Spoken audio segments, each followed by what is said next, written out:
आइए सुनते हैं पद्मा सचदेव जी की कहानी हमने खुद ही किया। इस मर्तबा भी इकबाल ने इसरार करके खिड़की वाली सीट करवाई थी।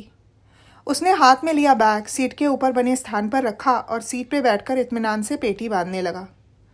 बैठते ही अंग्रेजी चाशनी में डूबी हिंदी की घोषणाओं से उसे खींच हुई। फिर वो जहाज उड़ते ही आसमान पर नज़र डालकर धरती को देखने लगा। बड़ी खूबसूरती से तिकोने, चौरस, गोल, ऊबड़ खाबड़ खेतों में तरह तरह के रंग बोल रहे थे।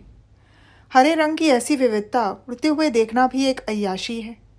हरा रंग अपनी चूनर फहराए आंखों में ठंडक दे रहा था। कहीं तोते जैसा शोक हरा, कहीं नन्ही फूटती कोपलों जैसा हल्का हरा, कहीं खूब गाढ़ा मूंगिया और कहीं ललाई की झलक लिए जहर मोहरा हरा। प्रकृति से बढ़कर दोशीजा कौन है। आकर्षक खेतों पर उड़ते जहाज ने टेढ़ा होकर जरा सा बाकपन दिखाया तो उसका साया अलग होकर जरा दूरी पर पड़ने लगा। इकबाल मुस्कुरा दिया। ये जानना निश्चय ही कठिन है, ज़्यादा सुंदर कौन है, धरती या आसमान। उसने नीचे देखा। धूप की हल्की सी झाई हर तरफ पसरने को आतुर थी। आसमान साफ था। ज़मीन पर सब कुछ एक अच्छी तरह झाड़ी पोछी तस्वीर की तरह लग रहा था। उसे ध्यान आया, लंदन में ऐसी खुली धूप कितनी कम निकलती है और बादलों के चूहा रंग बदलते आसमान को सब डर्टी वेदर यानी गंदा मौसम कहते हैं। उसने आँख बंद की और ये सोचकर खुश हुआ, अभी इस खिड़की से पीर पंचाल दिखाई देगा। बर्फानी चोटियाँ उभरेंगी, हिमालय के शिखर और फिर उनकी गोद में वादी कश्मीर, जिसे टकटकी लगाकर देखते ये पहाड़ कभी हिलते भी नहीं हैं। अपने में खूब मस्त था इकबाल जब उसने अपने कंधे पर एक हाथ की छुअन महसूस की। उसने मुड़कर देखा तो एक परिचारिका ने उससे पूछा, क्या आपको कश्मीरी आती है? उसने हाँ में गर्दन हिलाई तो परिचारिका ने कहा, देखिए ये सामने जो बुज़ुर्ग बैठे हैं इन्हें पूछिए ये नाश्ता वेजिटेरियन लेंगे या नॉन वेजिटेरियन। बुजुर्ग अंग्रेज़ जैसे दिखाई देते इकबाल को हैरत से देख रहा था। जब इकबाल ने उनसे कश्मीरी में बात की तो खुशी, गर्व और अविश्वास से उसके चेहरे पर चमक आ गई। इकबाल से उसने पूछा, ये क्या देते हैं खाने को? आप ऑमलेट लेंगे, चिकन, इडली, डोसा? बुजुर्ग ने इत्मीनान से कहा, मैं चिकन ही खा लूँगा। फिर बात का सिरा पकड़ते हुए उसने पूछा, क्या नाम है तुम्हारा? जी इकबाल। किसके घर से हो? मट्टुओं के घर से हूँ। अपना सुल्तान मट्टू? जी, वो मेरे चाचा अब्बा है। हाँ, फिर तो अपने ही हो। मेरी साली की बेटी ताहिरा उनके घर में है, बड़े शरीफ लोग हैं। मैं रिजवान नज़ीर हूँ, सब रिजवान हाजी कहते हैं। 3 बार हज कर आया हूँ, अल्लाह का बड़ा करम है। सलाम अलैकुम। ताहिरा तो मेरी भाभी हैं। हाँ, उसका कहना रिजवाना हाजी मिला था। अरे हाँ, जहाज़ क्यों हिल रहा है? बस आप अपनी पेटी बांध लीजिए, हम श्रीनगर में पहुँच रहे हैं। पर अभी तो चढ़े थे, चिकन खाया और श्रीनगर, ये तो बड़ा आला इंतज़ाम है। इकबाल मुस्कुरा दिया। रिजवाना हाजी के लिए घर से गाड़ी आई हुई थी। उसने इकबाल को भी उसमें बिठा लिया। बैठते ही उसने कहा, देखो बेटा, कैसा बदसायका मुर्ग था। इनके अंडे भी अच्छे खासे बदसायका होते हैं। घर पहुंचकर मैं देसी अंडों का आमलेट कहवे के साथ खाऊंगा। मेरे बेटे, ये तो बताओ, ये मिलिटेंसी कब ख़त्म होगी? इकबाल को जवाब न सूझा। उसने कहा, इंशाअल्लाह जल्दी। देखो, मेरी बेटी उस लड़की ने जहाज़ में बांधी तो मुझे बड़ी शर्म आई। मैं अब कभी जहाज़ से ना जाऊंगा, पर इतनी जल्दी आ सकते हैं मुझे पता नहीं था। मेरा पोता किसी काम से उड़ी गया हुआ था, नहीं तो मैं अपनी ही कार में आ जाता। पोता तो चलाता ही है, ड्राइवर भी रखा है मैंने। हमारी सिल्क की फैक्ट्री है, अब तो बेटा ही देखता है, पर मुझसे पूछकर ही हर काम करता है। बड़ा नेक बेटा है मेरा। बेटे के बारे में सोचते सोचते बुजुर्ग अगली सीट से सिर टिकाकर सो गए। अब इकबाल घर लौट आने का मज़ा सोच सकता था। उसे 10-12 साल पहले की याद बेसाख्ता हो आई। अपनी मर्जी से हिंदू लड़की से शादी करके वो विलायत चला गया था। उसके घर वालों को तो ज़्यादा एतराज़ न था, पर सीमा के बाप तेजराम ने बाबेला खड़ा किया तो हिंदू मुस्लिम दंगों का माहौल बनने लगा। इसके विलायत से आते ही फिर धीरे धीरे सब शांत हो गया था। सीमा ने घर चिट्ठी डाली थी जिसके उत्तर में उसके बाप ने लिखा था, आज के बाद ये हिमाकत न करना, तुम हमारे लिए मर गई हो। फिर सीमा सिर्फ इकबाल के लिए जीने लगी। अब तो इंशाअल्लाह 3 बच्चे हैं। पिछले दिनों जब इकबाल की दादी का इंतकाल हुआ तो उसने घर पर चिट्ठी डाली थी, जिसका जवाब उसके भाई गुलरुख ने दिया था। इसके बाद ही तो खतों खिताबत शुरू हो गई थी। खतों से कश्मीर के हालात का पता चलता रहा था। हमीद के खतों से ही उसने आतंकवाद का नाम सुना था। 1989 का वो खत पढ़ते ही इकबाल हिचकियाँ लेकर रोया था। वो खत उसे आज भी ज़बानी याद है। सीमा ने उसे रोते देख खत जला दिया था, पर उसके सीने में लिखे हरूफ वो नहीं मिटा सकी। भाईजान आदाब, कल रात श्रीनगर के हज़ारों लाखों लोग सड़क पर आ गए थे। औरतें भी नारे लगा रही थीं। सभी कहते हैं हिंदुस्तान ने हमें एक्सप्लॉइट किया है, हमें इतनी देर से अपनी कॉलोनी समझता आ रहा है। हम भी क्या करते, हमारे अपने लीडरों ने हमें धोखा दिया है। अब हम अपना फ़ैसला खुद करेंगे। हमें निजात चाहिए, हमें चाहिए आज़ादी। बरजला में बसें भर भर कर पार जा रही हैं, पार यानी पाकिस्तान। कोई रोकने टोकने वाला नहीं। बसों से नारों की आवाज़ आती है, पाकिस्तान जाएंगे, क्लशनकाफ लाएंगे। भाईजान क्या बताऊं, सारे पंडित जम्मू भाग गए हैं। कहते हैं 3 लाख हैं, वहाँ कैंपों में बदहाली की ज़िंदगी बसर कर रहे हैं। कश्मीर की बड़ी बदनामी हो रही है। एक खौफ है जो पूरी वादी पर चील की तरह मंडरा रहा है। भाईजान, श्रीनगर की वो शामें बिला गई हैं जब सभी अमीरा कदल में चाय कॉफ़ी पीने जाते थे या अहदू में कबाब खाने। सब सपना हो गया है। भाभी जान को आदाब कहिए, उनका परिवार भी जम्मू चला गया है, कहीं नगरोटा कैंप में ठहरा है। यहाँ की खैरियत क्या कहूँ, आपका भाई गुलरुख। खत पढ़कर इकबाल बरसों दुखी होता रहा और अब एक दिन सीमा से सलाह करके उसने वतन का टिकट करवा लिया। अब उसे देखना है कि किस हाल में है ये याराने वतन। लंदन से दिल्ली तक वो श्रीनगर की यादों में ही खोया रहा। जहाज़ पर सिंधियों की बारात हिंदुस्तान आ रही थी। 15-20 लोग थे। उन्होंने पूरा जहाज़ सिर पर उठा रखा था। इकबाल वतन जाने की खुशी में भरा बैठा था। उसने किसी से बात न की। उनका शोर भी उसे ज़हनी तौर पर श्रीनगर में भटकने से न रोक सका। इकबाल डॉक्टर है। लंदन में डॉक्टरों की बड़ी इज्जत है, पैसा भी खूब है, पर घर तो घर ही होता है ना।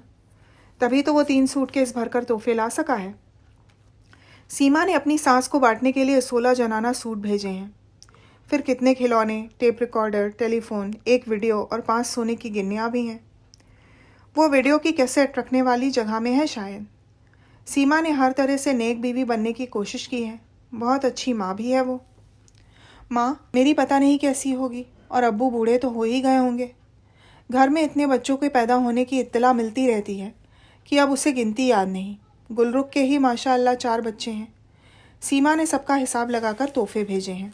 इकबाल ने सोचा, मैं तो चाबियाँ अम्मी को दे दूँगा, वो अपने आप जिसे जो देना है देती रहेंगी। हिंदुस्तान में घुसते ही सब अपना लगने लगता है। अंतर्राष्ट्रीय हवाई अड्डे पर कैसे एक औरत ने बड़े हक के साथ उसे अपने बच्चे की उंगली पकड़ाते हुए कश्मीरी में कहा था, हे भाई इसका ख्याल रखना, मैं ज़रा बेटी को लेकर बाथरूम जा रही हूँ, ये लड़का बड़ा शैतान है, हाथ मत छोड़ना। वो इकबाल की हाँ या ना सुने बगैर बाथरूम चली गई थी। इकबाल मुस्कुरा दिया था। इकबाल से बच्चा हाथ छुड़ाने की कोशिश करने लगा तो इकबाल ने उसे बड़े प्यार से कश्मीरी में पूछा, तुम कहीं पढ़ते हो? उसने उर्दू में जवाब दिया, अम्मी पढ़ाती हैं, नहीं तो हमसाए में किशन कौल सर पढ़ाते हैं। जब स्कूल ही नहीं लगता तो क्या करें? इकबाल को हंसी आई, पर वो संजीदा बना रहा।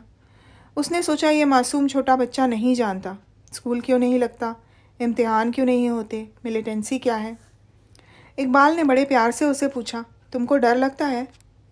लड़के ने बड़े मासूमियत से कहा, हाँ, जब क्लशनकाफ की आवाज़ आती है तो टाटू के बिस्तर के नीचे छुप जाता हूँ, वहाँ गोली नहीं लग सकती। अपने वतन के मुस्तकबिल का ये हाल देखकर इकबाल को तकलीफ़ हुई। उसने बड़े प्यार से लड़के को पूछा, तुम दिल्ली में किसके पास आए थे? लड़के ने डरते डरते बताया, अब्बू अस्पताल में हैं, उनको मिलिटेंट ने मारा था। उनको गोली लगी थी पर वो डॉक्टर ने निकाल दी। डॉक्टर ने कहा है अब डर की कोई बात नहीं, अब्बू भी अगले जुम्मे को घर आ जाएंगे। उसकी माँ लड़की के गीले कपड़े प्लास्टिक में ठूसते हुए बोली, इसने आपको तंग तो नहीं किया? इकबाल ने कहा, बिल्कुल नहीं, बड़ा प्यारा बच्चा है। उस औरत ने खींचकर कहा, हाय खुदाया, इसके अब्बू यहाँ अस्पताल में हैं। वहाँ मेरी सास पर फालिज गिरा है और मैं गेंद की तरह कभी यहाँ कभी वहाँ डोलती रहती हूँ। पता नहीं कब सब ठीक होगा। खुदा अब हमें माफ़ कर दो, हम क्या कहें भाई, हमने खुद ही किया। बुज़ुर्ग ने इकबाल को कहा, लो तुम्हारा घर आ गया, भाई को मेरा सलाम कहना। अब मैं राजबाग से आगे अपने घर जाऊँगा। इकबाल अभी सामान उतार रहा था कि बरामदे में खड़े उसके अब्बू ने देख लिया। हे इकबाल हो क्या? जब तक इकबाल अपने रुंधे हुए गले से कुछ कहता, फाटक खोलकर गुलरुख ने उसे अपने आगोश में ले लिया। पीछे से बच्चों की आवाज़ें आ रही थीं, इकबाल चाचा आ गए, इकबाल चाचा आ गए। इकबाल से न रहा गया। वो और गुलरुख जारो कतार रो रहे थे। जब अब्बू ने आकर इकबाल को हाथ से पकड़कर सीने से लगा लिया, इकबाल की माँ हाथ में शिरनी लिए आई। उसने इकबाल के माथे से छुआकर शिरनी आसमान में उछाली तो सब बच्चे खुश होकर खाने लगे। इकबाल के आगोश में माँ थी, किसी भी जन्नत से ज़्यादा अजीज़। वो माँ को पकड़कर इस तरह घर में लाने लगा जैसे वो नहीं, माँ विलायत से आई हो। बड़े कमरे में तीनों सूटकेसों के आसपास दर्जन भर बच्चे नाचने कूदने लगे तो इकबाल की माँ अपनी बड़ी बेटी को चाबियाँ देकर बोली, तुम्हारी सीमा भाभी ने सबके लिए तोहफे भेजे हैं। सूटकेस उठाकर उस कोने में ले जाओ। अपनी सकीना भाभी तथा रज़िया भाभी को भी साथ रखो और सब में बांट दो। तोहफे तुम्हारे बच्चों के लिए भी हैं। 15 जनाना सूट भेजे हैं बहू ने। तुम लोग अपने अपने लिए चुनकर बाकी बच्चे सूटकेस में बंद करके चाबियाँ मुझे दे देना। जाओ अब।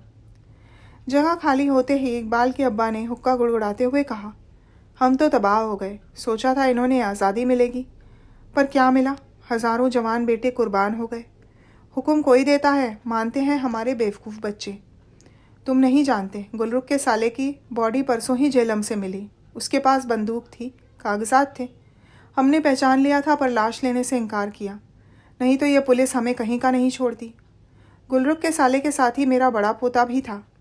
हमने उसे दिल्ली में शॉल बेचने वालों के साथ रफूगर बनाकर भेज दिया है। अरे मेरा सुल्तान मोहम्मद का पोता क्या आखिर में रफूगर ही होना था? वाह खुदाया। सुल्तान मोहम्मद रोने लगा। सबकी आंखें भर आईं। उसकी बीवी जारो कतार रोने लगी। वो कह रही थी, मैंने शुरू में इसको, तुम्हारे बाप को कहा था मत दो चंदा, मत करो उनके साथ बहसें, मत करो वादे, कोई फ़ायदा ना होगा। पर मैं ठहरी बेवकूफ़ औरत, मेरी बात कौन सुनता। अरे आज मेरे गुलरुख की बेटी, मेरी पोती सुरैया 22 बरस की हो गई। इस कलमुहे श्रीनगर में एक जवान लड़का नहीं मिलता। मेरे खुदा, ये कब अपने ससुराल जाएगी? कब मेरा पोता हिंदुस्तान से लौटेगा? कब हम पहले की तरह खुशगवार हो जाएंगे? मेरे खुदा, हम पर तरस खाओ। हमें पैदा किया है तो जीने भी दो मेरे खुदा। बुढ़िया का गला रो रो कर बैठ गया तो इकबाल ने बाप से कहा, रोकर इतने बरस में जब कुछ नहीं हुआ तो अब क्या होगा? सब्र करो सब्र। मुझे देखो, मैं भी तो सब्र कर रहा हूँ। आज मेरा बेटा इतने बरसों के बाद आया है। जाओ रसोई में इसके लिए गोश्त वोश्त पकाओ, बेवकूफ़ औरत। इकबाल की माँ को अब गुस्सा आ गया। अरे तुम ही खाली अकल वाले हो, तुम सब अकल वाले हो। ले लो आज़ादी। जब बच्चे ही नहीं रहे, आज़ादी का सुख कौन भोगेगा? अल्लाह माफ़ करना, कौन सी आज़ादी चाहते हैं ये लोग? मुझे तो अमन चाहिए। मुझे अपने बच्चों के लिए वही पहले वाला कश्मीर चाहिए। मेरे खुदा, हमें माफ़ करो। इकबाल, ये हालात हमने ही तैयार किए हैं। हमने खुद ही किया है ये हाल कश्मीर का। ये कहकर इकबाल की माँ बेहोश हो गई। तो ये थी पद्मा सचदेव जी की कहानी, हमने खुद ही किया। सुनने के लिए धन्यवाद।